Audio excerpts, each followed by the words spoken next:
special and, all this sort of stuff and have all these fantastic benefits. And it was a complete and utter disaster.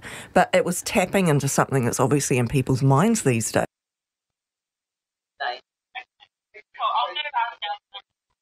Yeah. Yes. I'll put it on.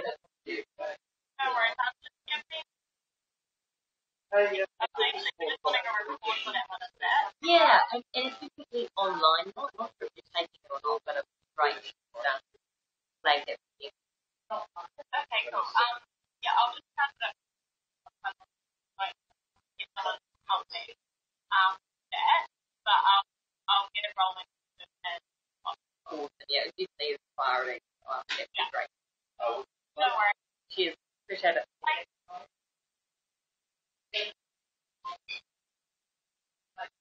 Thanks for that. Yeah,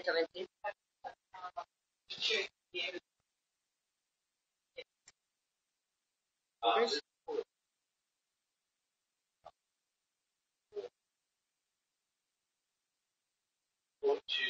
Yes, it is Captain Ronock's Defence Controller on Tuesday today. It's report time for our region. And, yes, access is open only for media. And they'll say something with streaming on Facebook. All good, sound good to everyone? Super.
Yep, I'm behind the mic now. Everything is plugged in at the right place.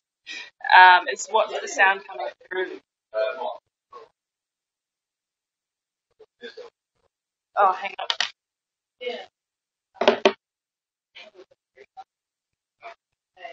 Is it? So it is coming through all right?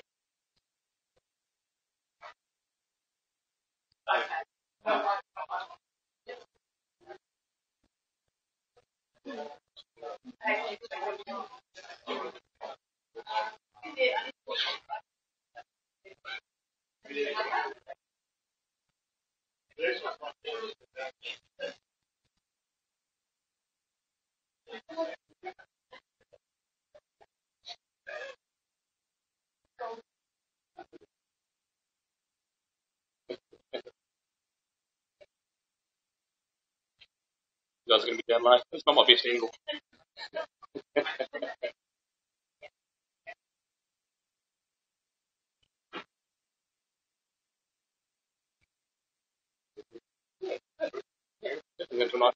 Yeah.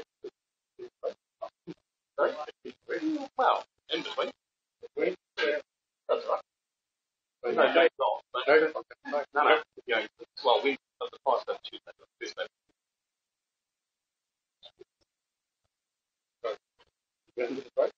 I know. See how long. Until the next day.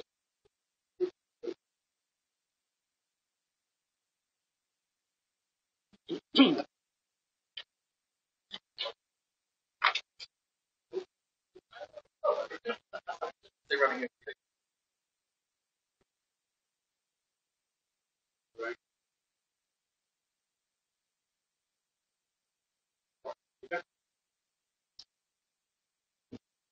Tēnā koutou I te motu whānui, kua tai taringa mai, kua tai tapiti mai, kua tai tata mai. Tēnei wahanga reo, o ka mārama te kaupapa, I mua te arawaro o te whānau o te tauiu o te waka a Māo. Hei rā te mihi atu ki a rātou mā, ko wehe atu, huri no ki a tātou, tēnā koutou, tēnā tātou. Shane Gray, Iwi Liaison, I'm here representing Iwi and their interests in the continuing kaupapa here. Today we made some decisions around closing our marae on the request and in consultation with the local emergency services. But we are on standby and offering all our support, including those to the injured firefighter today. We hope to hear that she's feeling better, and that we continue to offer our support. So rā, kia mutu pai ai na kōrero tēnei wā tēnā koutou. Good afternoon, I'm Jim Prater, Controller for today, for my last day actually. With me today are representatives of Fire and Emergency, Police, FBI, Mayor of Tasman, Richard, Mayor of Nelson, Rachel, and also our recovery manager. We've got some other agency representatives, including MPI as well, if we have questions for them. So some of the developments from this morning, following discussions with the mayors of Nelson and Tasman District, the state of civil emergency has been extended for another 7 days. I believe the Prime Minister announced that earlier today. Mayor Richard will talk about that shortly. For the last several days, we've been enabling evacuated residents from the valleys to get access to their properties 2 hours a day so that they can tend their animals. This has continued today. They were able to get in this morning if they wished. Yesterday, we were able to give Wakefield residents conditional re-entry to their home on the basis that they are prepared to evacuate at short notice if the situation changes. So they need a grab bag, and if they're leaving the area, they actually need to make a conscious decision. If we can't get back, we have what we need to take with us. We've got a large team from Fire and Emergency, Police and Civil Defence working on the same kind of conditional re-entry for the residents of the valleys. This is a much more complex process because these properties have all been affected by the fire, either directly or by its proximity. A decision to allow residents conditional re-entry is based on risk and safety considerations, including the fire itself, the weather, and the ability of emergency services to evacuate people again quickly and safely. So, at the moment, we cannot confirm when conditional re-entry process for the Valley residents will begin. But this afternoon, our specialist teams will be beginning the risk assessment checks for each property. There are about 200 properties to look at individually, so it will take some time. We've got a helicopter going up at 5 with specialists involved in it, and that will speed up the process, we hope. In the meantime, we will continue to enable restricted access on a daily basis for as long as it takes to do so.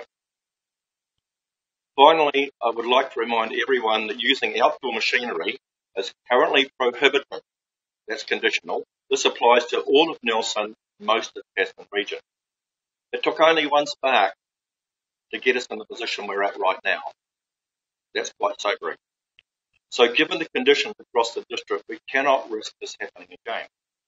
We've been receiving reports of people continuing to operate equipment that they shouldn't, or those who are unclear of their responsibilities. We do need people to observe these restrictions. So prohibited activities include all those where metal meets stones, such as mowing, disking, harrowing, stump grinding or cultivation. And I'll just interrupt and say at this time, if you've got a nice flat lawn that hasn't got any risk of that happening, then you're free to mow it. Outdoor activities that generate sparks or fire are also prohibited, and that includes gas cutting, welding, angle grinding, and use of chainsaws and scrub cutting. Activities on bare earth, pavement, seal or hard and flammable surfaces are permitted. Where there is pressurised fire control available, or activities are not generating fire risk, such as horticultural spraying or stock feeding, obviously that work will continue. We're working on more detailed guidance on how these restrictions apply to individuals, property owners and our farming community. This will offer people more direction on what they can do and can't do, and we will update you again that in the next few days, and we'll be hoping it will be tomorrow with this directive. Lastly, before I hand over to Trevor, I would like to acknowledge the work that contractors, forestry owners, federated farmers, lines companies and other industry groups are doing to ensure that everyone is doing the right thing. Thank you very much.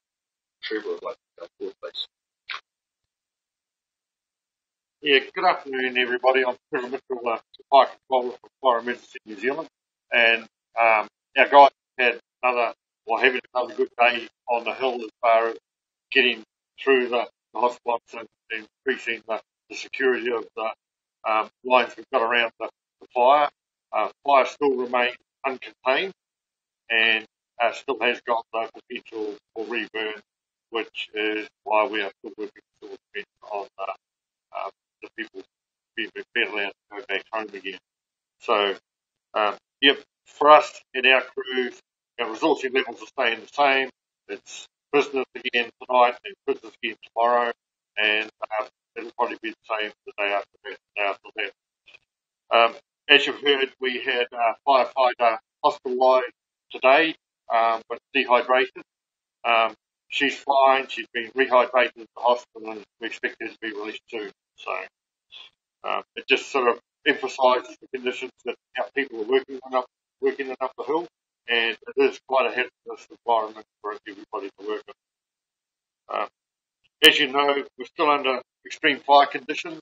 There was a little bit of rain when we came into work from Nelson this morning, but nothing on the fire ground at all. So those conditions tend to dry. Variable winds remain right across the Nelson Tasman area. The forecast we've got is the week is going to progressively get warmer through to Thursday, being the warmest day, and a bit of a more of a southerly change on Friday, cooler conditions then. Conditions remain that sparks will easily ignite dry vegetation, as you just heard. Now, the other thing we can say is, if people are living in these rural areas, even in town, they can visit our website at www.fireemergency.nz, and on our website we've got information on how you can make your home more fire safe, not only internally but externally as well, and your property. So, people are encouraged to do that. Thank you very much. Thanks, Zane. Good afternoon again, Zane Hooper, Acting District Commander, Tasman District. Given the decision to extend the state of emergency, there will continue to be an increased police presence in the fire-affected areas and communities. The role of the police is to provide regular patrolling in the affected areas, manage cordons, and be prepared and ready to assist with any further evacuation should they be required. The Wakefield Police Station remains open. It will be staffed 24 hours and will remain open until the 15th of February, Friday at 4 p.m. After this, the station will return to normal operating hours. The purpose of keeping the station open is so that the local Wakefield community, in this time of concern and stress for them, have a visible and open police station in their community. Police officers, along with staff from the New Zealand Defence Force and New Zealand Cross, will be visiting all homes in the Wakefield area later on today and this evening. The purpose of these visits are to offer reassurance, provide a fact sheet with advice, and remind residents of the process for re-evacuation should it be necessary. Cordons remain in place at Pigeon Valley, Teapot Valley, Eves Valley, Golden Hills, Redwood Hills, and Barton Lane West. Thank you. Thank you, Stan. Richard. Thank you, Jim. So just to reiterate that it was very pleasing to have the residents of Wakefield able to return home, and I'm sure they're delighted.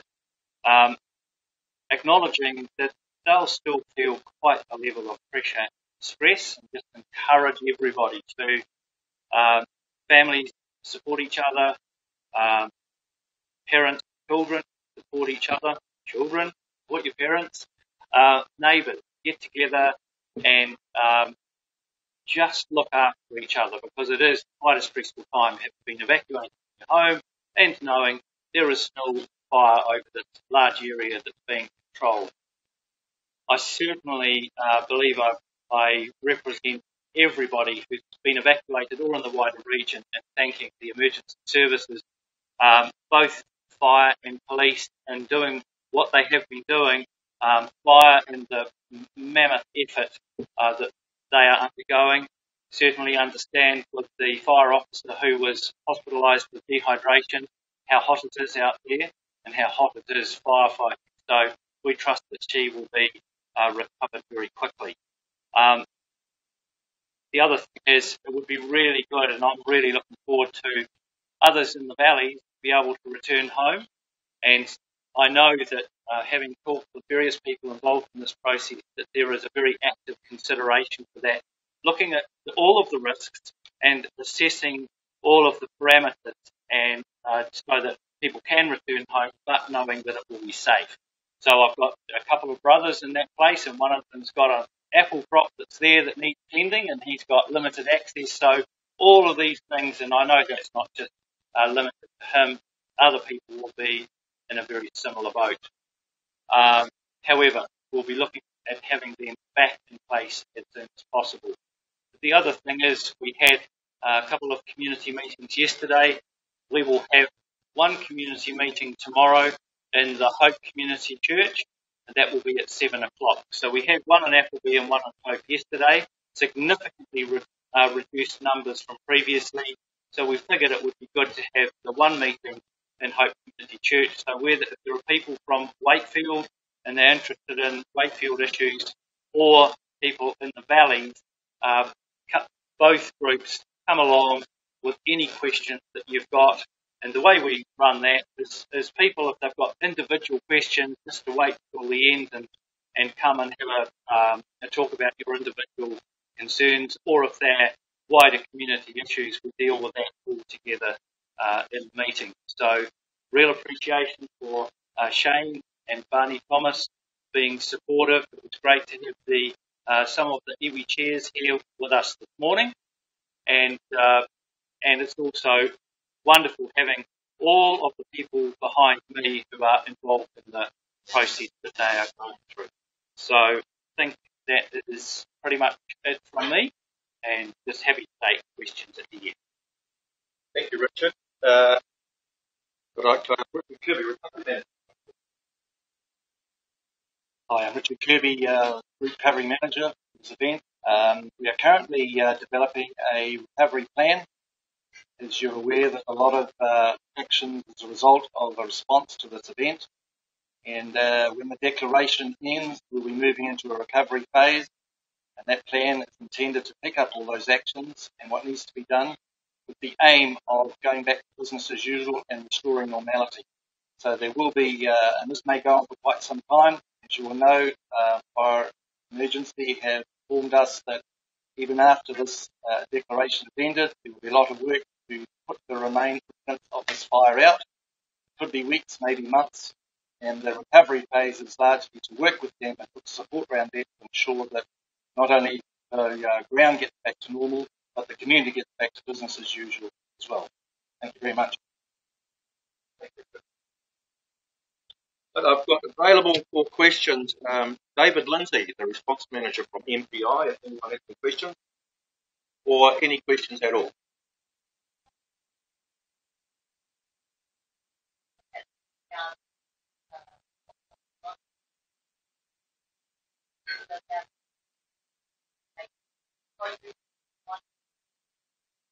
Yeah, we've made some really good progress on the area behind Wakefield, and that area. It's a priority area for us, and we put a lot of effort in there, and that's showing up every morning, less and less spots.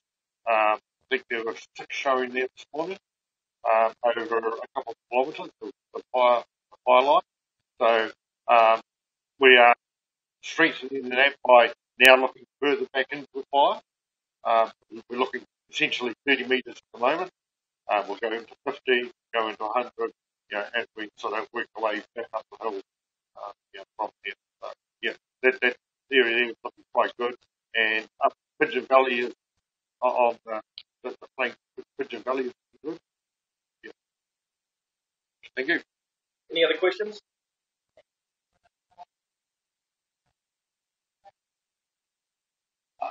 No, I can't give you that off the top of my head. Approximately 500.